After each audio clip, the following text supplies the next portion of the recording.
Isa na naman pong importanteng topic ang pag-uusapan natin sa video natin ito. Ito pong pag-customize ng mga shortcut commands at saka yung pag-customize ng mga toolbar, no? Dito sa Bluebeam Review. Ito po kasing Bluebeam Review, ito po yung isang program na pang-estimate, no? Ng mga poste natin, biga, flooring, pundasyon at iba pa. Napaka-importante po ng topic natin ito para mapabilis po yung pag-estimate. Kung kabisado po natin yung pag-customize ng mga shortcut command at saka ng mga toolbars. Kaya lang mga boss, kung bago pa lang kayo sa maliit pa lang nating channel, huwag nyo po muna sanang kalimutang pindutin yung subscribe. Pero isama nyo na rin po yung like at saka notification bell. Okay, umpisahan na po natin yung topic natin. Ang una nating i-customize mga boss, no, ito muna ang mga toolbars, no. Ito po yung mga toolbars. Halimbawa, ito po, ayan na. Etong zoom toolbars, ito nakikita natin ito, no. Yung may arrow na ito, ayan po yung mga toolbars, no. Pwede po nating i-off yung mga yan at saka i-on, no? At pwede po tayong mag-customize kung gusto natin, no? Yung pag-customize po niyan, kung gusto nating makita, dito po yan sa tools menu, no? Tapos ito po yung toolbars, ito po yung customize, no? Bago natin i-customize, pwede rin po nating tingnan, no? Kung ito yon, ano yung mga yon, status bar. Pwede rin po nating i-on and off yan, no? Yung mga naka-check na yan, ibig sabihin naka-on yan, no? Halimbawa po, i-off ko siya. Ayun. So, wala siyang check, naka-off siya, no? So, toolbars, kung gusto nating ibalik, ayun po siya yung status bar, yung nasa baba, no? Yun namang navigation bar, ito yon, no? Nawawala siya rito. Ayun yung navigation bar. Kung gusto nyo alisin, pwede nyo lang pong alisin yung pagkaka-check niya, no?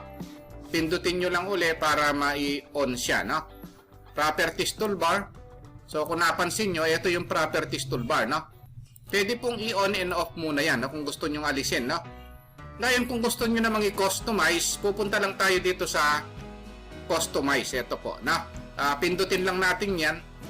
May lalabas tayong dialog box. Ito yan, no? So dito sa categories nakikita natin ito. Ito yung panggagalingan. Dito tayo kukuha ng mga command, no? At ito naman yung kabila dito sa toolbar. Pwede tayong gumawa ng sarili nating toolbar dito, no? Ito yan, no? Yung mga naka-check na ito yung naka-on dito, no? Sa screen natin. At ito naman pang modify ito. Ito naman kung gusto nyong alisin yung kahit alin dito, pwede nyong i-delete, no? Ito yung gagamitin natin, no? Pang-alis ng mga toolbar dito. Ngayon, kung gusto nyong gumawa ng sarili nyong toolbar, pwede nyong pindutin itong add, no? Ito yon. So, halimbawa, gagawa ako ng sarili kong toolbar, Wilfred toolbar, no? Ayan, na tapos i-okay ko siya. So, ito na yung Wilfred toolbar, no? Kaya lang kung titingnan natin, wala pa siyang mga command, no? So, halimbawa, itong zoom, meron siyang laman. Itong Wilfred toolbar, wala tayong makikita dito, no? So, para magkaroon siya, hanapin lang natin dito yung gusto nating ilagay, no? Halimbawa, dito sa view. Ito yan, no? Gusto kong ilagay itong pan. Ito, no? I-drag ko lang ganon. O kaya, pwede nyong pindutin ito. Ayun na siya, no? Ngayon gusto ko rin ilagay, halimbawa itong dimmer, o ilagay ko siya rito. Ito yan, na. Maglagay pa ako ng iba. Halimbawa, single page mode. Ito yan. So, ngayon kung gusto nyo lagyan ng separator, pwede rin naman ito, no? Ito yan. So, ibig sabihin may mga icon, no? Tapos meron siyang separator. So, halimbawa, split vertical. Ito yon. Tapos, yung iba pa. Ito yon, no? Kung gusto niyo namang mag-delete mga boss, ito yon, no? Yung pang-delete. Ayun, nawala siya, oh, no? So, halimbawa, itong unsplit, ilagay ko rin. Ayun yan, no? Ngayon, kung gusto niyo maglagay nito, blank o yung space, no? O click nyo lang, space yan, no? Tapos halimbawa gusto ko lang ilagay ito. Then okay natin. Ito na yun mga boss, oh. Yung toolbar na ginawa natin, no? Ito yan. So meron siyang pan, merong single page mode, split vertical, unsplit, tapos sa web tab, ito yon, no? So kung gusto nyong alisin, no, kung ayaw nyong makita dyan, pwede nyo ring i-off, no? Punta tayo dito sa tools, toolbars, tapos hanapin nyo lang dito, ayan, no? Wilfred toolbar. So ngayon kung gusto nyong i-modify, punta lang kayo dun sa customize, tapos hanapin nyo lang dito yon, yung Wilfred toolbar, ito yon. Kung gusto nyo mag-alis dito, delete, ito na. Ngayon ito naman, arrow up, pag-move lang ito, yung arrangement lang ng mga icon, no? Ganyan yan, no? Ito yung toolbar natin, no? Then okay. Ngayon kung ayaw nyong makita ito, pindutin nyo lang yung tools, tapos toolbars, pwede nyo siyang i-off. Ayun, nawala siya, oh, no? Ayan yung pag-customize ng toolbar, no? Ngayon ang susunod na pag-uusapan natin, yun namang pag-customize naman ng mga shortcut command, no? Yung mga shortcut command mga boss, nandito yan sa review. Pagkatapos, ito yung keyboard shortcut, no? So pindutin lang natin yan. Meron tayong makikita rito, halimbawa yung dimension, no? Ito. So gusto kong ilagay D. Hindi na siya Control L, no? So palitan ko lang dito. Ayun, no? Then okay ko siya. Then yes. O every time na gusto tayo mag-dimension dito, type lang natin yung D. Ito na yon.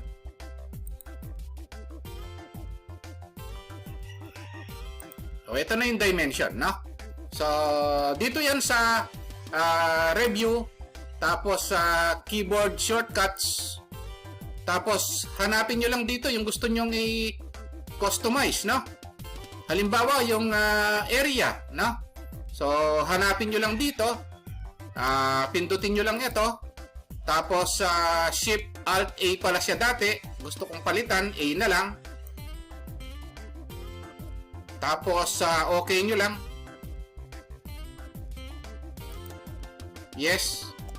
So ngayon kung mag-estimate ako ng area rito, type ko lang yung A, no?